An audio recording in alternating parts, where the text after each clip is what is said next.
el tema que vamos a tratar con el propósito de motivar al pueblo de Dios es el de la oración. Estoy aquí con unos panelistas que tienen una buena trayectoria en las cosas espirituales y gracias a la guía, al conocimiento que ellos han adquirido, fundamentalmente a través de la Biblia, es que vamos a tratar de traer conceptos que nos ayuden a cómo orar, por qué orar. Entonces, vamos a tratar de contestar algunas preguntas. ¿Qué es la oración? ¿A quién oramos? ¿Se puede orar a los santos y a la Virgen? ¿A quién debemos orar? ¿O se puede orar al Espíritu Santo? Son preguntas que vamos a tratar de traer a esta mesa. ¿Contesta Dios todas las oraciones? Esas son algunas preguntas que vamos a tratar de contestar. Pero vamos a empezar con la primera pregunta, que es la más sencilla y la más básica. ¿Qué es orar, hermano? Hermano Brizuela, ¿qué es orar? Por supuesto, tenemos que entender la etimología de la palabra orar. Orar quiere decir hablar con. Posiblemente nosotros podamos darnos una idea de qué es orar cuando podemos decir que orar es hablar con Dios.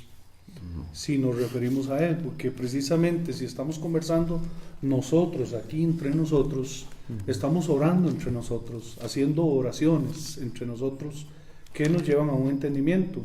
Ahora, cuando se habla de este ejercicio espiritual, de esta habilidad espiritual, lógicamente por el contexto se entiende que orar es hablar con Dios, hacer oraciones con Dios.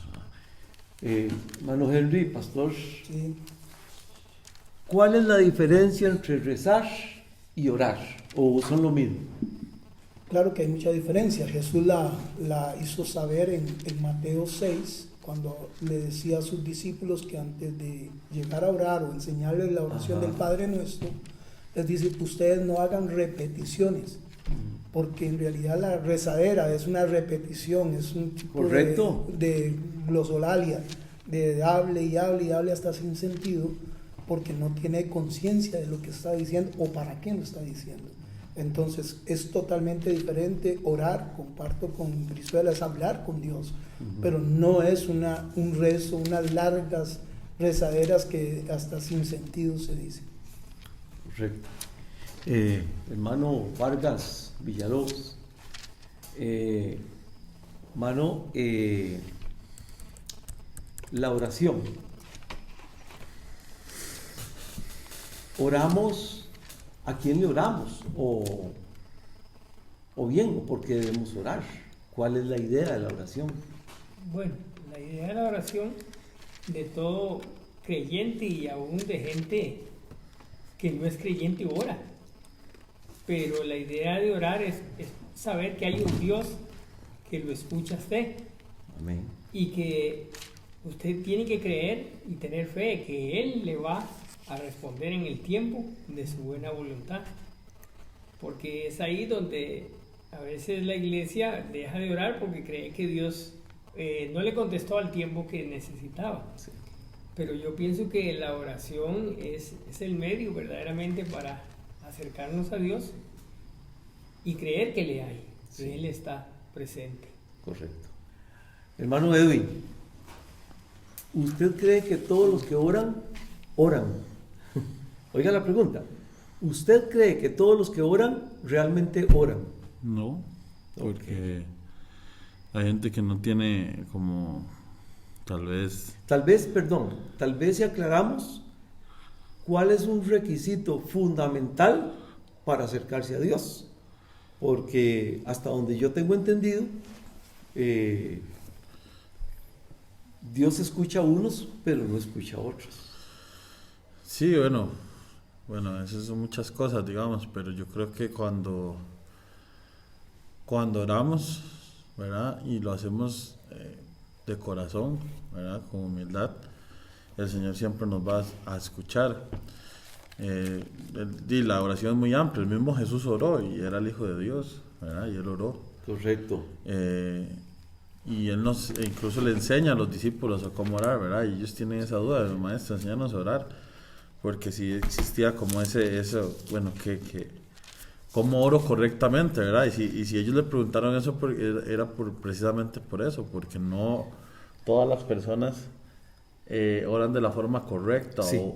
Es que yo creo que la oración no es lo mismo cuando yo converso con un amigo, cuando yo converso con una persona de confianza cercana, que cuando yo converso con alguien que no conozca, digamos, porque tiene que haber como ese lazo emocional, ¿verdad? Para que esa conversación sea amena, sana. Permítame ampliar un poquito más este concepto porque es muy importante. Hermano Brizuela, vayamos a Mateo 6:9. ¿Qué es lo que nos está enseñando Jesús con Mateo 6:9? Al hablar de esa relación que habla Edwin para acercarse a Dios. Bueno, primero que nada, me gustaría añadir un poco más a la pregunta anterior. Correcto. Que si Dios escucha a unos o escucha a otros. Uh-huh. Yo diría que sí, que Dios escucha a unos y a otros. Lo que pasa es que entendiendo el contexto, por ejemplo, cuando una persona recibe la respuesta de Dios, esta persona manifiesta que Dios le escuchó y a otros no les escuchó. ¿Por qué? Porque piden mal, dice Santiago. ¿Por qué las personas piden mal? Pedimos mal cuando no pedimos conforme a la voluntad de Dios o cuando oramos a otra persona pensando que lo estamos haciendo bien. Hay personas que oran a los muertos. En este caso puedo mencionar algunos de los muertos recientes como Juan Pablo II, como tal vez un poquito más para allá Moreno Cañas. Esas personas no son escuchadas, obviamente, porque dice la Escritura en Mateo 6:9: vosotros pues oraréis así: Padre nuestro que estás en los cielos. Siempre la oración debe ser dirigida a aquel que está en los cielos. Entonces, cuando nosotros nos queremos realmente acercar a Dios y hacer la oración correcta, siempre va a ser al Padre en el nombre de Jesús. Obviamente, siempre tenemos que orar buscando la perfecta voluntad de Dios. Que si Dios responde, que no responde, yo diría que Dios sí responde. Lo que pasa es que cuando Dios dice sí, creemos que ahí sí Dios responde, pero cuando Dios dice que no, creemos que Dios no está respondiendo. No, al contrario, Dios sí responde, solamente que dijo que no. Hermano Pastor Henry, en San Juan 14:13, no sé si gustan ir a San Juan 14:13. San Juan 14:13.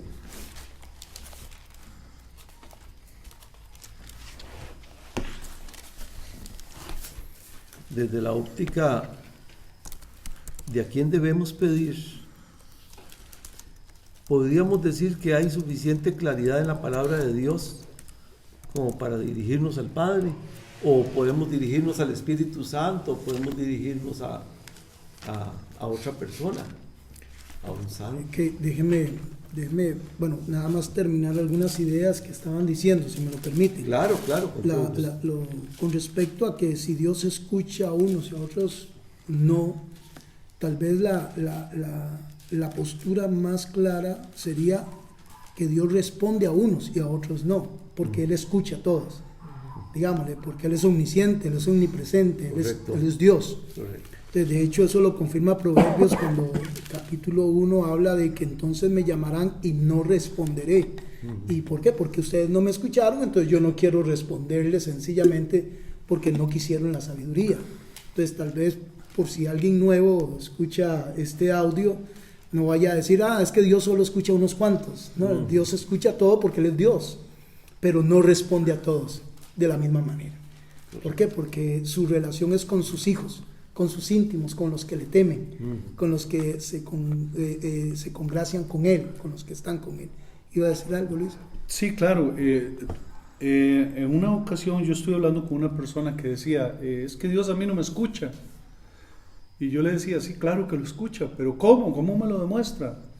Y yo le decía, mira, si en este momento yo le dijera a usted, blasfeme contra Dios, insulte a Dios, ¿usted cree que Dios escucharía eso? Me dice, claro que sí. Le digo, ¿cuánto más una oración? Lo que pasa es que seguramente usted está interpretando que Dios no le escucha porque no le responde conforme a sus propios deseos. Sí, hay que hacer la diferencia. Y exactamente, y aquí concuerdo con las palabras del hermano Pastor Henry, que dice que sí, Dios es omnisciente, Dios todo lo conoce, todo lo escucha, Él es Dios, solamente que Él responde de una manera o responde de otra.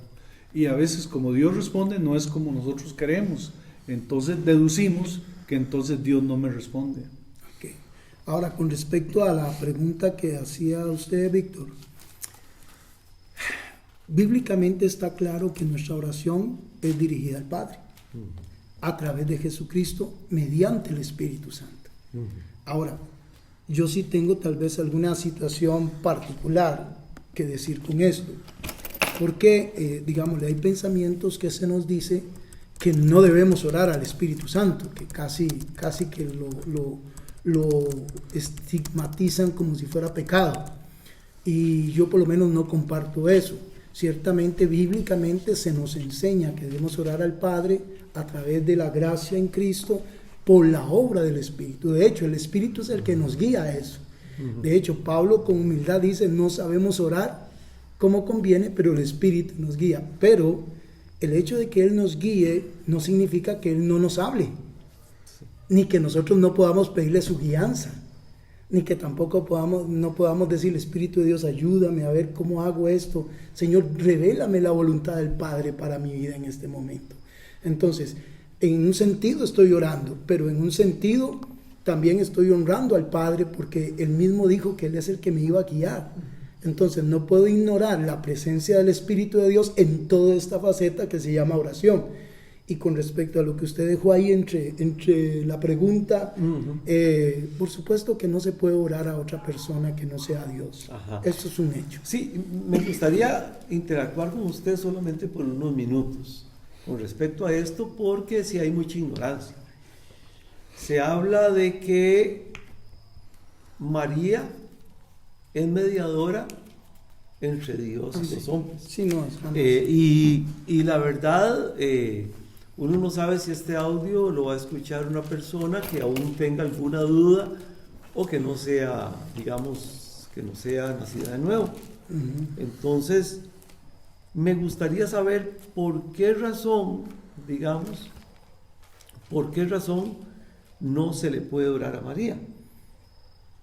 Porque incluso hace poquito sobrevoló Costa Rica María, sí, digamos, ahí. ¿Verdad? Triste y dolorosamente estamos en un país netamente un porcentaje alto católico, y no católico cristiano, sino católico mariano, digamos, porque correcto, hay varios tipos de catolicismo. Correcto. Hay un catolicismo netamente mariano, que Cristo es nada más una figura de adorno y la que predomina ahí es María. Por supuesto que eso es idolatría, es desagradable a Dios, y no creo en ningún aspecto que sea sano. Una mujer mortal que fue llena de gracia, por supuesto, que Dios estuvo con ella, que fue un vaso especial en un momento determinado. Perdone que lo interrumpa. Sí. ¿Hay algún ejemplo bíblico donde nosotros podamos dirigirle una oración a María? No hay ningún ejemplo bíblico. Qué bueno. Y el único ejemplo que toman algunas corrientes de pensamiento es como cuando Jesús estaba en las bodas de Caná, y entonces María le dice a Jesús, se quedaron sin vino, qué torta. Y María se vuelve a los criados y les dice, hagan lo que él dice. Entonces, pero antes le dice, ¿qué tienes conmigo, exacto, mujer? a eso iba. Aún no ha llegado mi hora. A eso iba, porque ahí Jesús no está avalándola a ella como intercesora. Jamás, más bien Jesús la está totalmente ubicando en otra posición. Pero más bien, si usted nos dice eso, más bien pareciera que el consejo de ella es el más correcto. Hacer todo lo que Él os diga. Y eso es lo ideal, eso es lo ideal. La Biblia claramente lo dice. ella misma está entendiendo que esto es una cuestión del padre y el hijo. No es, Ahora, ella no tiene nada que ver en el asunto. Ahora les pregunto. Yo tengo una pregunta para usted también. Sí, claro, Yo claro. creo que manda, Sí, claro. No, es que ahí no importa. Wilber, ¿cómo podemos nosotros fundamentar que el único mediador entre Dios y los hombres es solamente Jesucristo, que es el único intercesor? Ya, yo pienso que el ser humano... o la Perdón, gente- porque la religión católica dice que María es intercesora. La gente ha tomado mandamientos que le han transmitido a través de generaciones que no vienen al caso a las Sagradas Escrituras. La única forma de nosotros convencernos si verdaderamente lo que la gente dice y lo que un líder religioso nos puede enseñar es ir a la palabra, porque es el Correcto. fundamento más claro y es el espejo más claro para ver nosotros si lo que nosotros nos puedan enseñar tiene esencia en Dios para poder ir hacia ello. Y el problema de la humanidad o de la gente es que ha aceptado cosas de que no vienen de las Sagradas Escrituras. Entonces no vamos a crecer, no vamos a madurar, no vamos a forjar carácter. Y hoy en día tenemos en la humanidad niños frustrantes por todos lados. Sí, no solo en eso, en todo. Pero podemos hablar de algunos versículos, hay varios versículos, podemos hablar de, hermano pastor, ¿nos Segunda puede- de, Primera. Primera de Timoteo 2:5, donde dice, porque hay un solo Dios y un solo mediador entre Dios y los hombres, Jesucristo hombre. Pero San Juan 14:6 también nos habla de lo mismo. Ujú. Y Romanos 8:34 y Hebreos 7:25, ¿verdad? Sí, vamos Son a- citas bíblicas, digamos que es bueno tomarlas en cuenta para fundamentar el por qué decimos que solamente hay uno que intercede. O sea, por lo menos uno que se levantó de los muertos y está vivo. San Juan 14, ¿qué? 6. 6 dice, Yo soy- Jesús le dijo, yo soy el camino, la verdad y la vida, y nadie viene al Padre si no es por mí. O sea, el único autorizado por el cielo para ir a Dios es Jesucristo. De hecho, Hebreos capítulo 4, verso 14 dice, por tanto, teniendo un gran sumo sacerdote que traspasó los cielos, Jesús, el Hijo de Dios, retengamos nuestra profesión, porque no tenemos un sumo sacerdote que no pueda compadecerse de nuestras debilidades, sino uno que fue tentado en todo, según nuestras semejanzas, pero sin pecado. Acerquémonos confiadamente al trono de la gracia, para alcanzar misericordia y hallar gracia para lo oportuno socorro. Y ahí mismo en Hebreos 7:25 nos dice por qué tenemos que tener esa confianza. Dice así, por lo cual puede también salvar perpetuamente a los que a él se acercan a Dios, viviendo siempre para interceder por ellos. Para interceder por ellos. Yo creo que sí es importante tal vez dejar en la mente del oyente que nuestro deseo no es crear una polémica en el corazón de ellos con respecto a sus dogmas, pero sí queremos enseñarle lo que la Biblia dice. Y aquí lo más importante, aún más le motivo al católico que llegue a escuchar esto, a leer su Biblia y darse cuenta que en su Biblia está, que ahí mismo dice, no estamos diciendo algo que no dice su Biblia, sino que está en su Biblia y que él necesita leer por sí mismo. Por eso creo que Víctor está citando textos para que tengan la oportunidad de buscarlos y darse cuenta que no es simplemente un Mi pensamiento, opinión. exactamente, sino que es lo que Dios dice. Amén. Hermano, Bien, yo quisiera aclarar algo para todo hermano, toda persona que nos pueda escuchar a través de este medio. Miren, no debemos engañarnos y pensar que en algún momento María anduvo en una avioneta por todo Costa Rica, Sí, no, sí. porque no fue María la que subieron, sino una imagen de piedra, el cual, dice Éxodo capítulo 20, que eso es abominable delante de Dios. Dice, no te Qué bueno. inclinarás ante ella, ni les rendirás ningún tipo de honor, ni nada de eso, porque yo soy tu Dios fuerte, celoso, que castigo la maldad de los padres sobre los hijos hasta la tercera y cuarta generación de los que me aborrecen. Hacer eso es aborrecer a Dios. Aborrecer quiere decir hacer a un lado.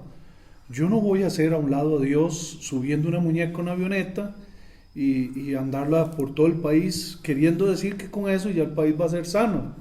De hecho, en el momento que hicieron eso, habían unas 60 personas contagiadas con el virus. Y hoy tenemos más de 200. Hoy tenemos 231 personas, o sea, cada día hay 31 personas contaminadas y se espera que en abril, estaba escuchando a los doctores, a los que saben, que en abril van a haber más de 15,000 contaminados en el país. Entonces, no debemos pensar ni creer de ninguna manera que subieron a María. Mire, y le voy a hacer más claro todavía.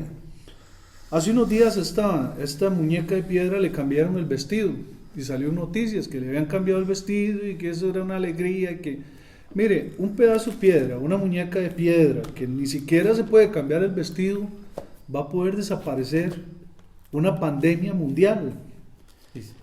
Cito un texto bíblico en Hechos 17:29, dice: siendo pues linaje de Dios, hablando de nosotros, no debemos pensar que la divinidad sea semejante a oro o plata o piedra, escultura de arte y de imaginación de hombres. Pero Dios, habiendo pasado por alto los tiempos de esta ignorancia, ahora manda a todos los hombres en todo lugar que se arrepientan. Amén.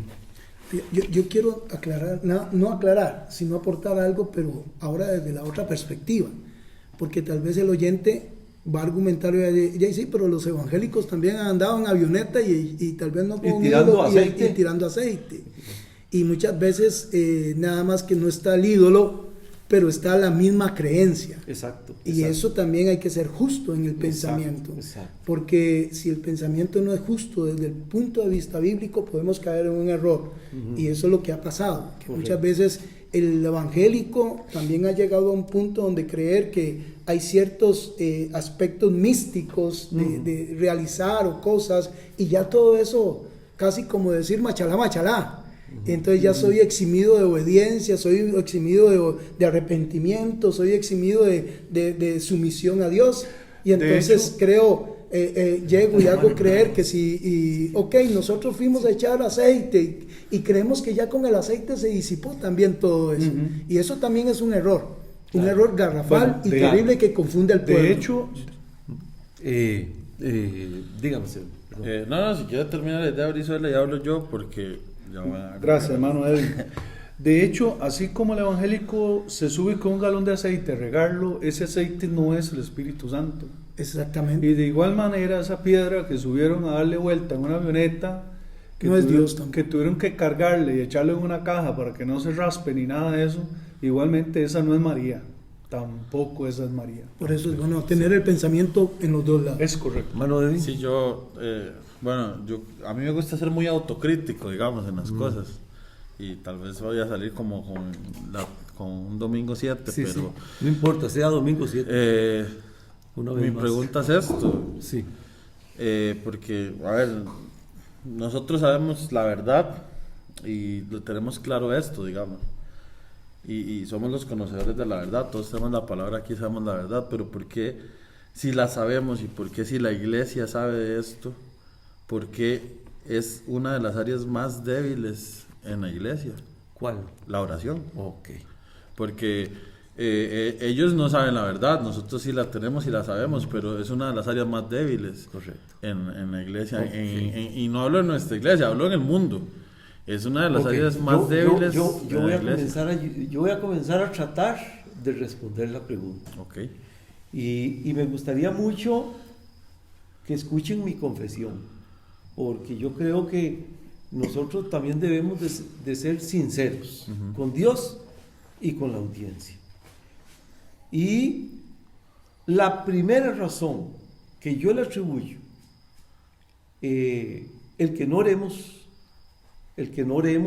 tanto, o que no oremos de la forma en que Dios quisiera, yo pienso, aparte de la vagancia, porque yo sé que la vagancia es otra cosa, es más fácil, se ha dicho muchas veces aquí, que es muy fácil sentarse a ver televisión 2 horas, 3 horas, 4 horas.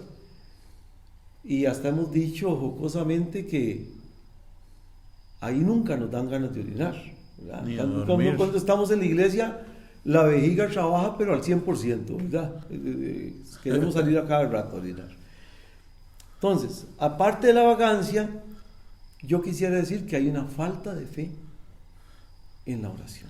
Bueno, yo creo que nosotros 5 tenemos claro, digamos, que la oración y la lectura de la palabra son dos cosas fundamentales importantísimas. Sí. Digamos. Permítame nada más para terminar la idea, porque sí me gustaría que habláramos de este tema. Y es la falta de fe. Porque muchas veces nosotros oramos, unas veces porque nos habituamos a orar, otras veces porque creemos que si sacamos un rato para Dios, prácticamente que Dios nos va a recompensar por ese tiempo que sacamos para Dios. Y en el fondo, muchas veces tenemos que ser sinceros, muchas veces nos falta fe, aunque no lo aceptemos. Y en lugar de decirle, Señor, aumenta mi fe, o Señor, ayúdame en mi fe, nosotros ni siquiera lo reconocemos delante de Dios. ¿Puedo? Claro, por favor. Yo quiero tal vez opinar desde una perspectiva un poco pragmática. Yo sé que es un poco pragmática y tal vez no es tan sólida, pero permítame argumentarla bien. Cuando empezamos en el Señor, todos nosotros los que entramos en el Señor, se despertó un amor, una pasión, en donde la oración no era una carga, era un deleite, era una delicia, era una necesidad. Pero, ¿qué fue lo que sucedió ahí? Lo que sucedió ahí es que no teníamos conceptos legalistas o opresiones doctrinales que nos exigían, hay que hacer, sino que emanaba de nosotros bajo un deseo y un anhelo. ¿Qué es lo que Jesús enseña a sus discípulos? Cuando ustedes oren, oren así: Padre nuestro. Inmediatamente les establece el parámetro fundamental de una oración eficaz, importante y motivante. Dios es mi Padre. Y aquí no se trata de pedir chunches ni de pedir cosas, como Jesús mismo les enseña, donde les dice, Dios sabe de lo que tienen necesidad. ¿Qué ha sucedido? Que el sistema religioso evangélico ha minimizado la oración a un marco de petición nada más, y no la ha maximizado al marco de relación. Entonces, cuando una persona pide y pide y no recibe lo que pide, el efecto rebote viene. Viene, si yo le pido a Víctor, usted me regala 50,000 colones, sí, y Víctor me regala 50,000 colones, y le pide, y ya por último, mejor ni le pido. Porque le regalo un rojo y que se la juegue. Por eso, ¿por qué? Porque no recibo. Entonces, al no recibir hay un desatino.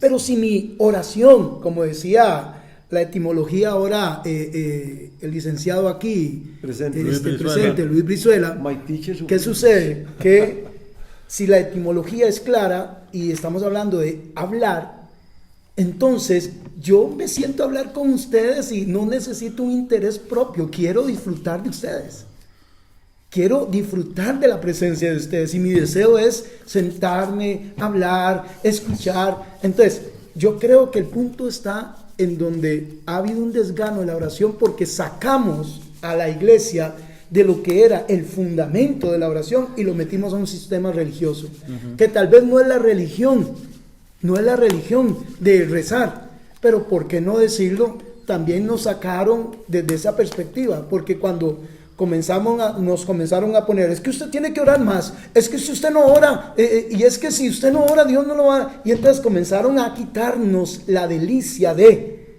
aquella relación floreciente para establecernos doctrinas de hombres, que entonces ya viene alguien muy noble, con mucho deseo, y casi que nos dice, es que usted, hermano, usted casi que está en el infierno, porque no vino a orar el día que yo oro, o porque no ora como yo oro. No, hermano, yo creo que la oración, el fundamento esencial de una vida práctica de oración, es una relación. Y quiero terminar con esto que dice Víctor, sincerándonos. Yo he tenido etapas florecientes de una oración hermosa, a como he tenido etapas donde no quiero ni orar. Claro. Yo pecador, yo no sé, aquí se me quedan viendo así como... Sí, han habido etapas donde yo digo, Señor, no puedo orar. hay otras que sale. Lo que pude entender en todas estas etapas es que hubieron momentos de silencio y yo estaba hablando con Dios. Porque al final no era hablar, era la relación. La relación. Hubo un momento donde me quedé callado, meditando, de rodillas, llorando, y me di cuenta de que al final la oración no es la estructura humana que se nos ha querido enseñar, sino es la relación que Jesús quiso siempre enseñarle a sus discípulos con el Padre. Bueno, le agradezco mucho, les agradezco mucho todo esto que han aportado ustedes. Me gustaría también aprovechar el tiempo, y yo le doy ahorita la palabra, hermano, en relación con este mismo tema, porque necesitamos comprender que algo muy natural que tiene que salir del cristiano es la oración. Es algo muy natural y algo fundamental junto con el estudio de la palabra de Dios. O sea, la oración, decían ustedes muy acertadamente, es cuando le hablamos a Dios. Pero la lectura de la palabra es cuando Dios en ese momento nos habla a nosotros. Entonces, para comprender que la oración es muy importante, y en relación con este mismo tema, me gustaría hablar un poquito de la comunión, porque decía el salmista: mirad cuán bueno y delicioso es habitar los hermanos juntos. Si es bueno y delicioso habitar los hermanos juntos, ¿cuánto más bueno debe ser y delicioso estar con Dios? ¿O no? ¿O no? Entonces, me gustaría que tal vez alguien me leyera el Salmo 25:14, tal vez usted, hermano, y nos regalara un pequeño comentario sobre ese salmo. Salmo 25, capítulo 25, versículo 14. Porque en realidad, y voy a poner aquí un parámetro que me parece muy importante. Cuando Jesús nos enseña a orar, nos dice Padre nuestro. O sea, tiene que haber una identidad, y aún ahí mismo, en esa sección, nos vuelve a repetir que cuando oremos, entremos a nuestro aposento. No es que está menospreciando la oración pública, pero está diciéndonos: cuando ustedes oren, entren a su aposento secreto, y tu Padre, no dice y Dios, no, tu Padre, vuelve a afirmar, que ve en lo secreto te recompensará en público. Hay una relación, pero más que una relación, Dios quiere con nosotros una intimidad. Hermano, ¿puede leernos el...? Claro, el Salmo 25:14 dice: la comunión íntima de Jehová es con los que le temen, y a ellos hará conocer su pacto. Qué bueno, qué bueno. ¿Pudiera hacernos tal vez, hermano, algún pequeño comentario? Por supuesto que sí, la comunión íntima de Jehová es con los que le temen. El problema de la oración, cuando vemos que los hermanos quieren orar pero no pueden, empiezan una oración muy fervientes, pero en 5 minutos ya están agotados, ya no saben qué decir, se sientan, entran, salen, van al servicio, leen la Biblia, conversan con otros. Y casi que rezamos. Es porque correcto. Muchas veces aprendemos una oración y eso es lo que le decimos todas las mañanas. Exactamente. Perdón, hermano, usted le diría a su esposa, siempre todos los días, le diría en 3 minutos lo que usted va a hacer, mi amor, cómo te quiero, y eras que hacer. ¿No cree que su esposa se cansaría? Por supuesto que sí, claro. Perdón, hasta el léxico muchas veces, ¿verdad? Correcto. Si no oramos Padre Celestial. Sí. Bien, yo quisiera acotar unos 4 puntos aquí que tal vez nos van a ayudar a comprender lo que es la comunión íntima de Jehová. Número 1, esto era un problema de los tiempos de Jesús.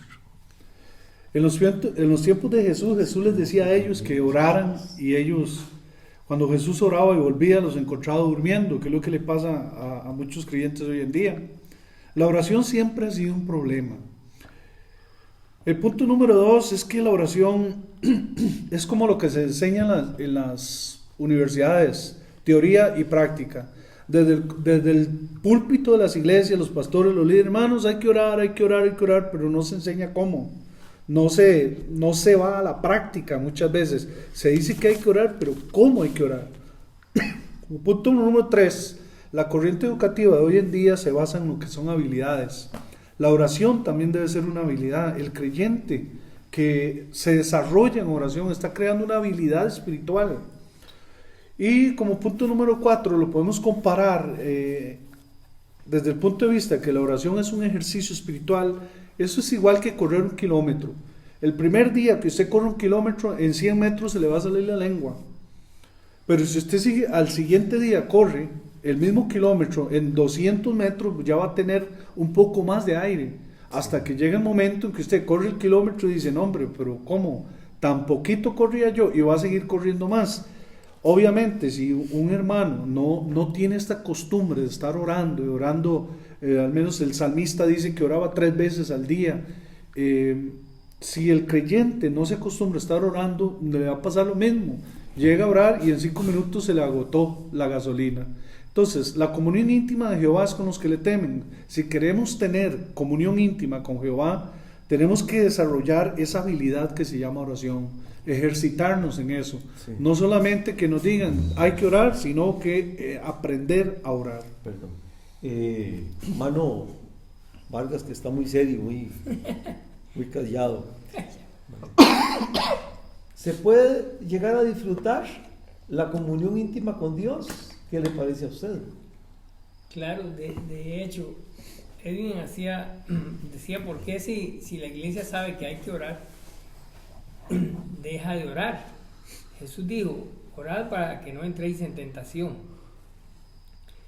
Pero vemos que hay gente que no solamente dejó de orar, dejó de leer la palabra, dejó de estar en comunión con Dios, dejó de temer a Dios. Pero la pregunta es Sí. disfrutable la intimidad? Por supuesto que sí.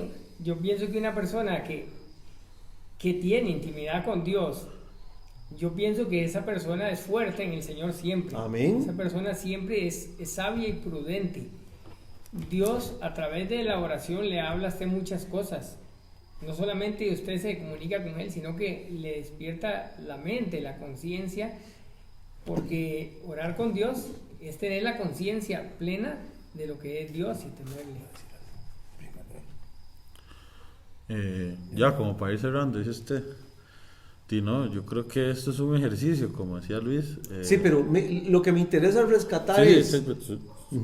Es un ejercicio que cuesta desarrollarlo. Y yo también me confieso, digamos, a mí me cuesta demasiado y he aprendido, como decía el pastor ahora, hay momentos hasta donde llego y lo que hago es que me hinco y no digo nada, pero sé que hay esa comunión y entonces conforme va pasando el tiempo y voy desarrollándome en ese ejercicio, aprendo a disfrutarlo. Amén. ¿Verdad? Entonces ahí es donde viene como ese disfrute, ¿verdad? Sí. Yo creo que sí se puede disfrutar. Y de hecho, eso es lo que el Señor nos invita a disfrutarlo.